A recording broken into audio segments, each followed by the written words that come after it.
down mines as tank rushers come in. One time, I even repaired a plane mid-air that might be alive, but I'm sticking with it.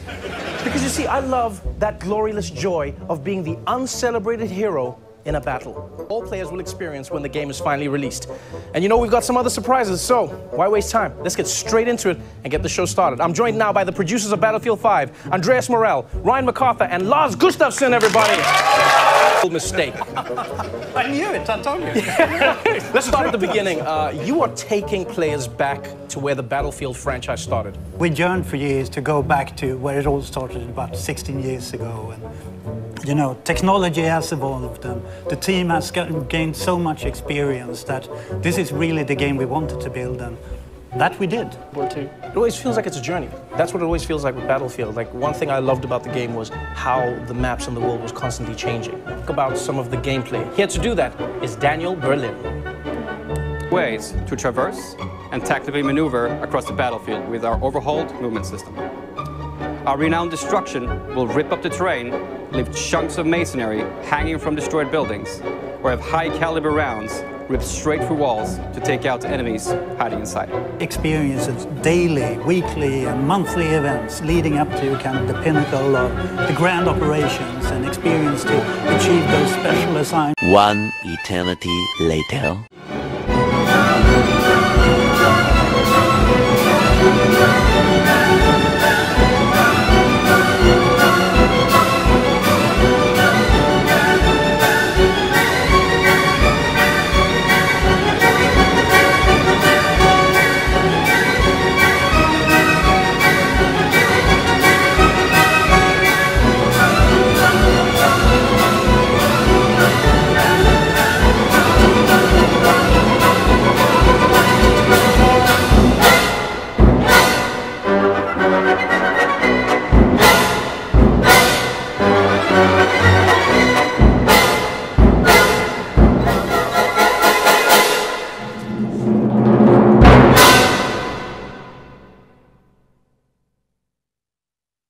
Alright, you guys know how this works. I just watched the Battlefield 5 reveal, and boy, it was boring. I mean, not what, like, the game, but, like, good lord, Trevor Noah, bless his heart. I disagree with him on a lot of things, but boy, can he butcher the art of humor. Now, there were some funny jokes and stuff, but mostly it was talking. I felt like I was watching a talk show. I think the way Treyarch did their reveal for Black Ops 4 was much better. They were just like, here's the thing, and we're not going to talk to you anymore, we're going to show it to you. This was like, blah, blah, blah. They needed more gameplay, in my opinion. They needed to show more gameplay, and whatever. Black Ops 4 right now is an open book. You can watch full matches of gameplay, you can see all the things Treyarch said about it, and Battlefield 5 is, a little more cryptic. But let's talk about the things I'm excited about, because there isn't really anything that I wasn't excited about. The first big thing is that Premium Pass is gone. I fucking got so excited when I heard that. My lord, no more Premium Pass. The worst part about Battlefield 1 and Hardline for a lot of people was that they didn't mind the games, but they didn't like them enough to put $50 into them, so they got a smaller product. And,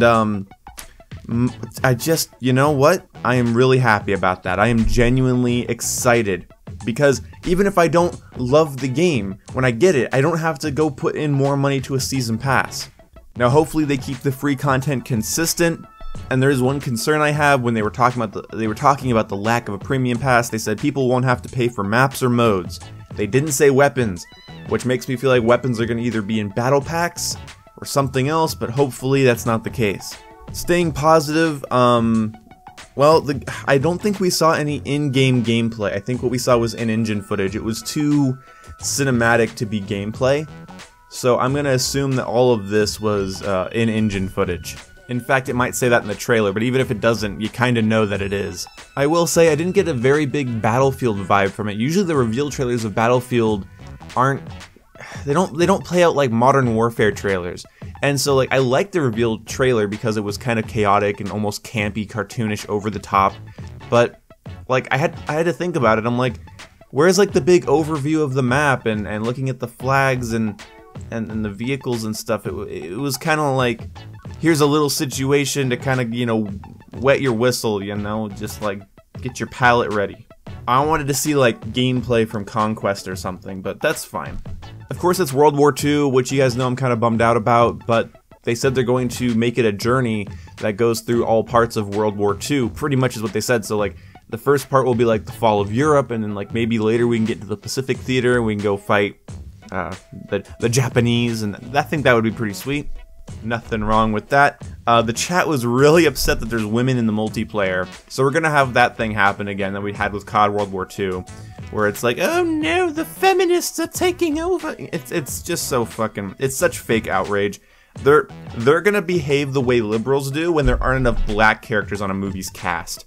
The thing about multiplayer is it's not gonna be historically accurate. You're not gonna use, you know, standard issue weapons and use standard issue tactics. You're not going to be playing a real war, so if girls want to play as girls, because that helps their immersion into the multiplayer where you're playing as your own character, that's awesome. And you can customize your character in this game, like face paints and outfits and stuff.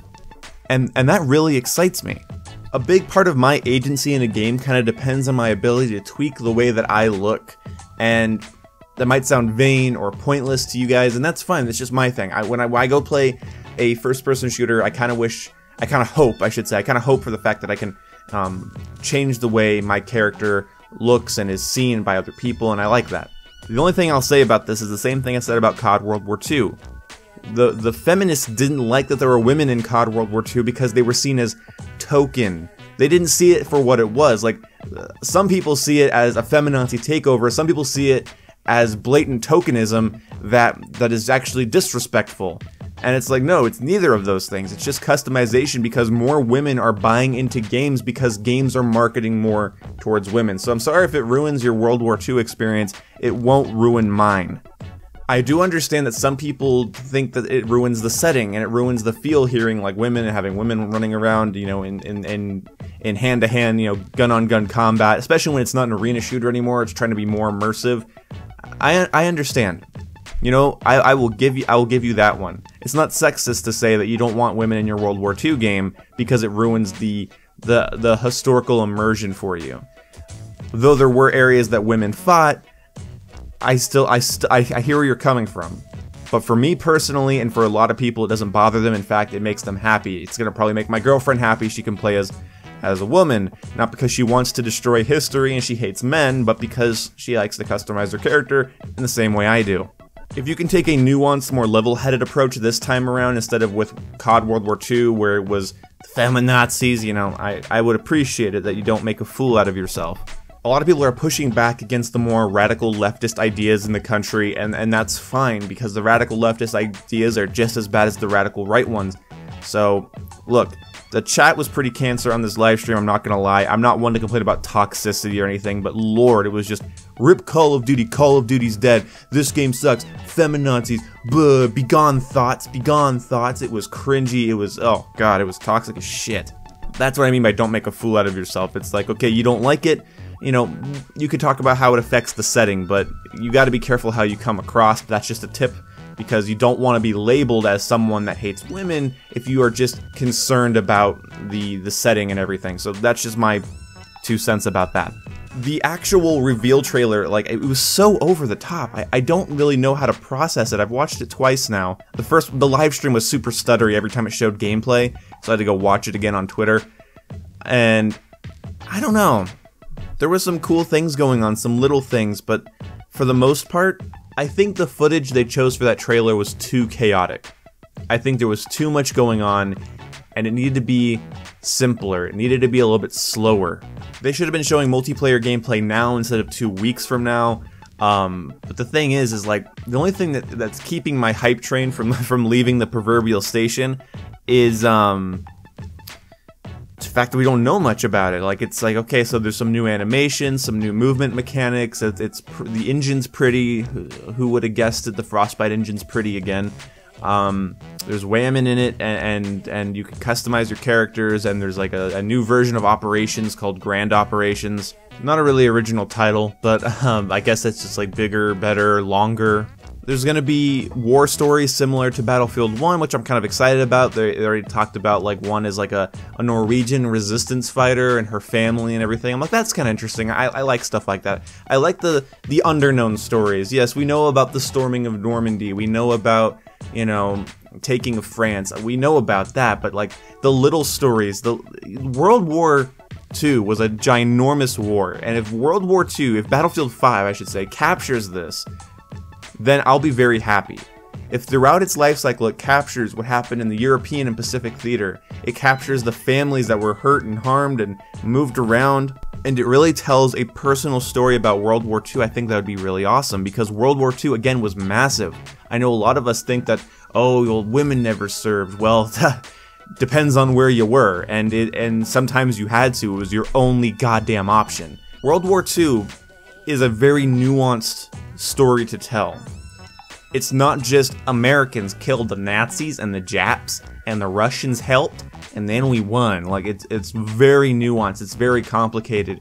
So I hope Battlefield humanizes the war a little bit, because the one thing I didn't like about COD World War II and its story, it was very American. You're gonna beat the Nazis, you're gonna win against the Nazis. If Battlefield can go a more nuanced route with that, I think that would be just the best case scenario, because then I'm actually interested in what's going on. But now it's time for you guys to talk to me in the comments, okay? Can we remain nuanced and level-headed? I don't have much to talk about because we didn't see much. Obviously there's Thompsons, there's M1 Garands, there's going to be multiplayer, and Conquest is coming back, there's going to be new modes, there's no premium, that's the thing, and if you want to know if I'm hyped or not, I am, but my train will not leave the station until I get to see how the game works in action. I think the story needs to go for 100% historical, all the way, even 110%, and only go after real things we know happen. The multiplayer can be 80% historically realistic, and focus more on being a solid competitive multiplayer game that gives you reasons to play, fun intuitive gunplay, and interesting game mechanics, and that's what we are going to be looking at when we see multiplayer gameplay. We're not going to be looking at if feminists took over, okay? Feminists can't take over. They can barely agree as to what free speech rally they're supposed to be taking down, you know? So just calm down. Let's talk about it like a video game in the comment section below, and I'll see you fuckers when I see you later. No troublemakers, alright? No troublemakers. See you when I see it. You want to come over here and try and take our flag? No! No! No! No! Now no one can see the flag. It's hidden forever. Goodbye. We're losing objective apples is what I hear right after that. Where are they attacking it from? Oh, over there?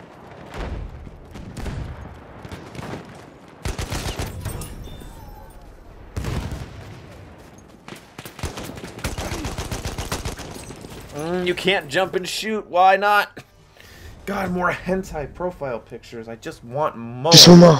Just one more. Just one more.